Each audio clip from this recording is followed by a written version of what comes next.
May we all rise for the national anthem, please?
Namaste and good afternoon. I am Shuli and I have been honored with the responsibility of sharing a brief introduction about Karista Foundation. Karista is a Greek word which means charity, giving and caring.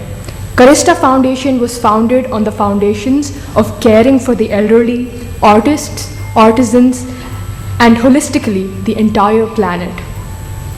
Karista Foundation's logo is a handmade vase because we support handicrafts, artisans, and Indian art and culture.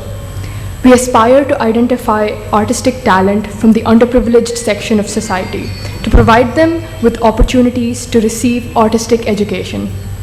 We are also championing the need for psychological care for the elderly. We hold group and private sound healing sessions to help minimize stress and depression, which is offered free to the senior citizens. In the last 2 years, we have organized regular fundraisers through Jalsa, a gathering of intellectual individuals every month, where performances of brilliant but lesser known artists were appreciated and encouraged. The monthly Jalsa raised awareness and sensitized the audience about elderly care by showcasing our short film Poonam. All in all, Karista Foundation is founded with passion and stands for elderly psychological care, promoting artists, Indian art, and a cleaner and greener planet. Karista Foundation is grateful for the unflinching support received from the event's lead partner, SENI, by TZMO Group and associate sponsor Skybarge Flight Private Limited. Today's National Symposium on Elderly Psychological Care is supported by All India Radio, Aerotatvika, Marina Handcrafts, and Sukhmanch Theatre. We are deeply grateful to all our partners and supporters.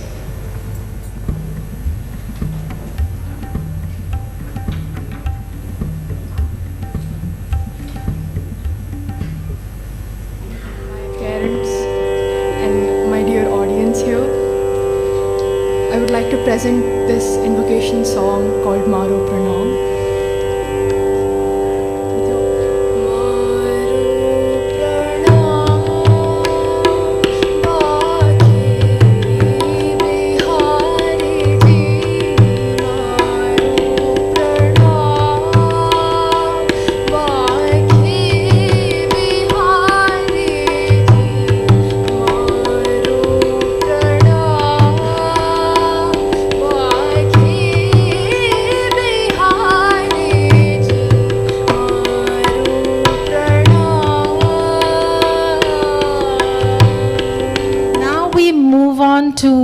The panel discussion. Let's have a brainstorming session. Our panelists and moderators have been waiting for quite some time.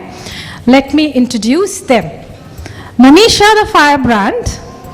Manisha Sharma is our panel moderator. Let's welcome her, ladies and gentlemen. She's a TEDx speaker, life coach, influencer, trainer, and transformer. She started her career in the field of sales and marketing, and she consciously chose to move to skill development and corporate social responsibility. Her driving force is the personal experiences she has had in bringing up a differently abled child as a single parent. Hats off to you, Manisha. And I'm so glad today you're the moderator. Thank you so much for accepting the invitation. Our next panelist is Anjali Gogia, founder and partner, Talk to Big Ears. She believes that empathy is the human value that has the ability to change the world into a better place. Her initiative, Talk to Big Ears, aims to provide a safe, non-judgmental, and an empathetic listening experience to help callers overcome their difficult situations and start their journey towards healing. One more round of applause for Anjali Gogia for starting this initiative. Dr. Aman Khera is a doctor, surgeon, technology enthusiast, and he loves to travel. He pursued MBBS and MS from Maulana Azad Medical College, Delhi. He's also a fellow of Royal Society of Medicine's London.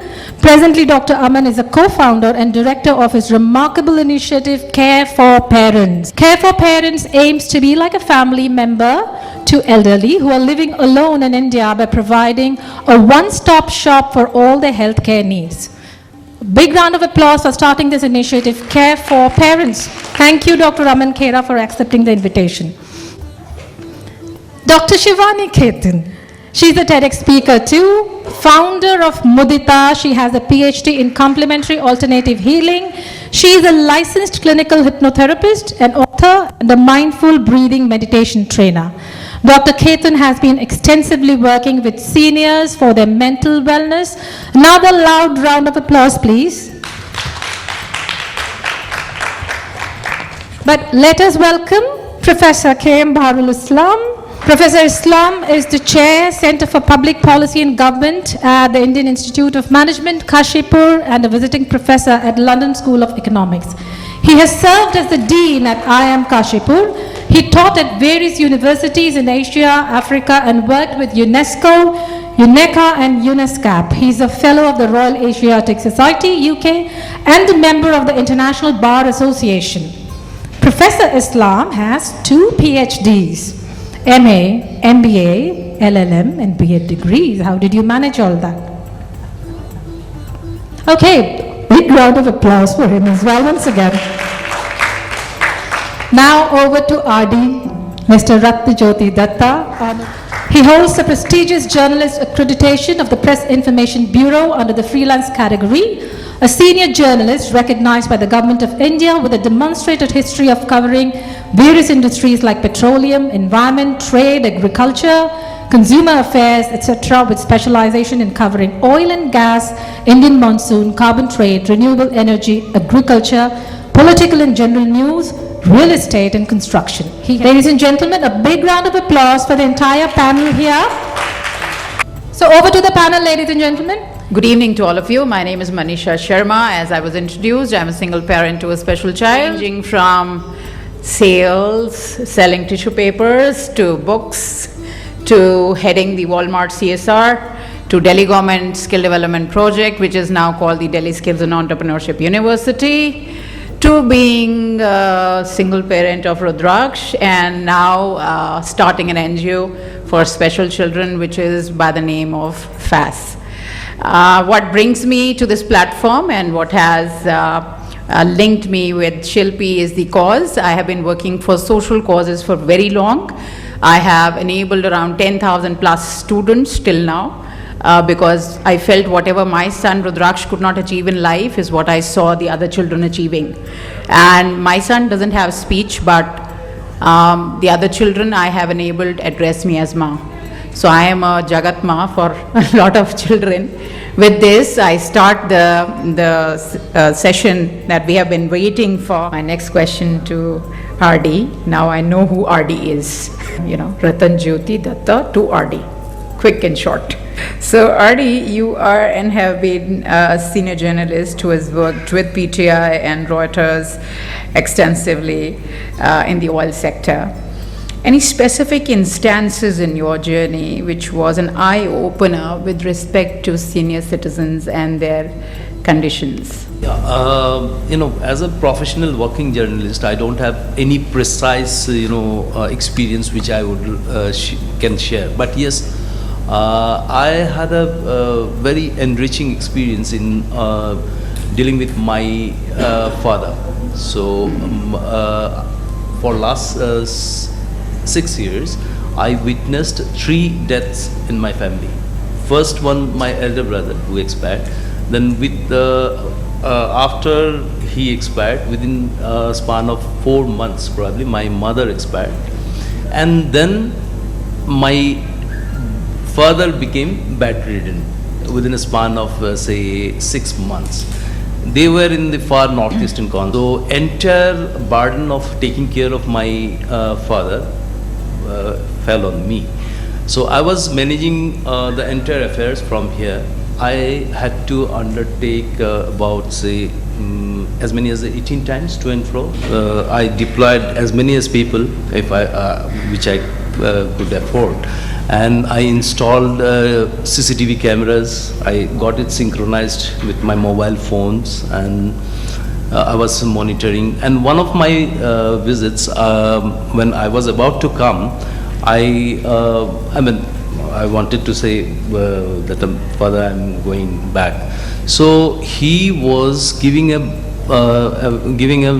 look, saying that you take me along, don't leave me here. That was our, that place is, we are putting out that place for say for last 50-60 years. So he's very attached to that place. Yet he couldn't say, because he was down with Parkinson. He couldn't say. I just read his eyes, and he said, "Take me along." Then I came back, and I was traveling over the weekend. So I usually work with an international agency. My office is in Singapore. I have flexibility of time. So what I did, I brought him. Doctors also advised me not to take him here. I mean, they said that, get her treated there only. And there were a lot of paid staffs, but he was not satisfied. That's the bottom line. And what I did then, with all support and everybody's, I brought him here. And then he lived for another 1.5 years with me. He was 85 plus. And from his entire experience of managing his old care, what I realized that even if you ensure a lot of paid services, the person concerned will not be happy. Absolutely. The onus of final onus lies with the son or maybe his own people. Yeah. And another thing which I realized that those who Dr. Saab is here, those who cross 60 probably or senior citizen, there are bound to happen 4 types of diseases. Lemon, what I understand, Parkinson, dementia, sodium potassium disbalance. We cannot escape from all these 4 diseases. These are bound to happen. And when you are taking care of an elder person, if he says it is night, even if it is day, please agree to that. Then I realized these are reality. You have to face these challenges, and the old care subject is a subject which will not give you anything tangible in return. But this is the subject where you need to exhibit the thanks to the elderly, gratitude, you show gratitude, and also this is a subject matter where you earn blessings. Yes. You serve them as a duty, as a gratitude, and in turn what you will get is gratitude, blessings. To earn blessings is elder care is the subject matter. So this is what this is my personal experience. Whatever I am saying, it's purely on the basis of my personal experience, not from any professional experience. Thank you so much, Ratan. I feel that these are things which are life experiences, and they are always of a lot of insight to all. I always tell my students that if your parents felt that your nose is not correct and your eyes are weird and you look weird, and they would have maybe not taken care of you and dropped you in a dustbin, just like we see some cases nowadays happening, children being thrown right after being born, where would you be today? So if they have taken care of you and you're 18 or 17, now it's your time to give back. And that giving back has to be the sense of gratitude. The National Education Policy sets the agenda for next 20 years. Absolutely When right. He talks about, sets the target that let's make the country, developed country in 2025. So he talks about 25 years down the line. Now we are in the middle age. So we need to play the catalytic role. Yeah. Take care of the older education, And the younger ones. and need to prepare Yeah. the younger Yes. generation. Yes, So yes, that's, yes. That's the roadmap. Very correct, very correct. Roadmap for Yeah. new education policy Yeah. to prepare the country Yeah. for. I think RD, more than preparing the country, it's about leaving a better planet for the next generations. Everyone has the responsibility to do that, and being a good human only ensures the GDP rises, because you're a good human, you're happy, you're content, you're peaceful, you're calm, and you are less on stress and other things in life, and maybe you are more on life skills and also ensuring that the GDP is rising. My next question you've already answered on the NEP. Hardy, I had that question ready for you. That's very smart of you, by the way. Thank you so much. I cannot thank you enough, or thank you will be a very small phrase to express my gratitude for contributing to this willingly, selflessly. Your time, your thoughts, very important, and I hope that we all can take it a long way. This movement should catch up with your support. Can we have Professor Islam and RD on the stage for a photograph, please?